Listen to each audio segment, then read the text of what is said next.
You see something online. $50. Nice, but not essential. Then you spot it. 4 little words. Buy now, pay later. 4 payments of $12.50. Interest-free. Easy. You click it. What you don't see is that you just split yourself into 4 people. One of you pays today.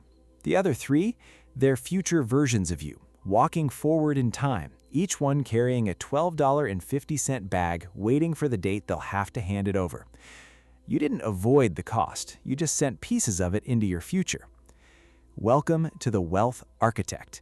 Today, we're building a clear picture of how buy now, pay later actually works, the part that's genuinely useful, the part that's quietly dangerous, and how to use it without becoming your own debt collector. Let's start with what BNPL actually is. Services like Afterpay and Klarna let you split a purchase, usually into 4 equal payments every 2 weeks, with no interest as long as you pay on time. On the surface, that's just budgeting. You're not paying more for the item, you're just changing when you pay. And for a lot of people, that's exactly how it works. Plan a $200 purchase, split it into 4 $50 chunks across 2 months, pay each one on schedule, done. No interest, no fees, no problem. So why are financial experts uneasy about it? Because the danger isn't in any one purchase, it's in what happens when BNPL becomes invisible. Here's the psychological trick. Your brain is very good at noticing one big number and very bad at noticing 4 small ones. Spending $50 today feels like nothing, but you didn't spend $50. You committed to $50 today and 3 more $12.50 that your brain has already filed under future problem. It's the financial equivalent of eating a slice of cake now and somehow believing the calories are also use later problem. Now here's where it gets interesting. Let's talk about why these companies exist at all, because understanding their business model tells you everything about who the system is really designed for. BNPL companies make most of their money not from you, but from the merchant. When a store offers Afterpay or Klarna at checkout, that company pays a commission, often around 4 to 6% of the sale, to the BNPL provider. Why would a store agree to give up that much?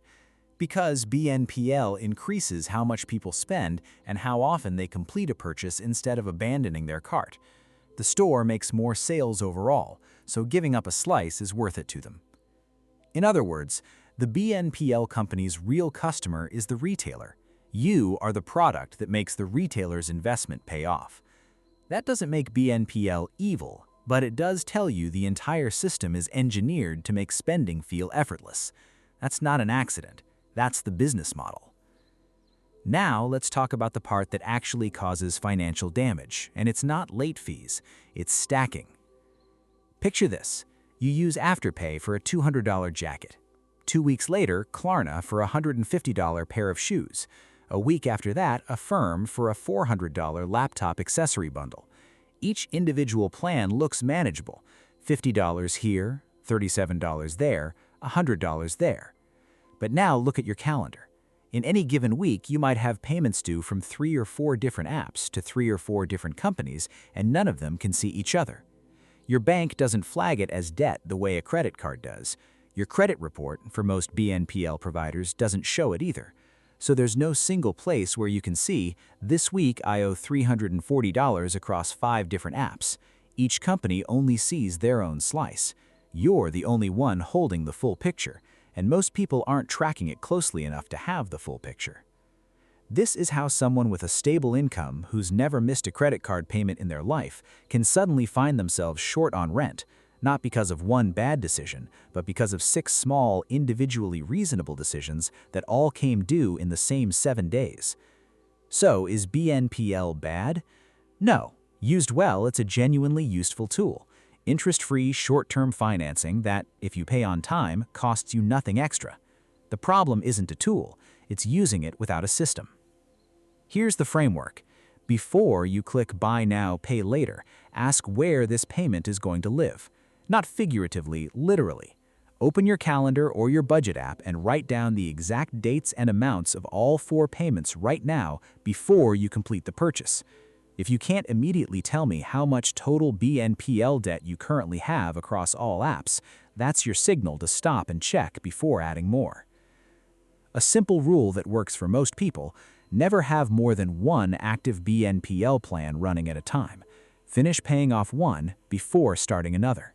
It sounds restrictive, but it's the difference between BNPL being a tool you control and BNPL controlling your cash flow without you noticing. Buy now, pay later isn't a trap by design, but it's frictionless by design, and friction is often the only thing standing between us and a decision we'll regret. The architect's job isn't to tell you never to use these tools. It's to make sure that when you use them, you can see the whole structure you're building, not just the brick you're holding today. If this gave you a clearer picture of how BNPL actually works, subscribe. We're building out the full blueprint for financial literacy, one concept at a time. See you in the next one.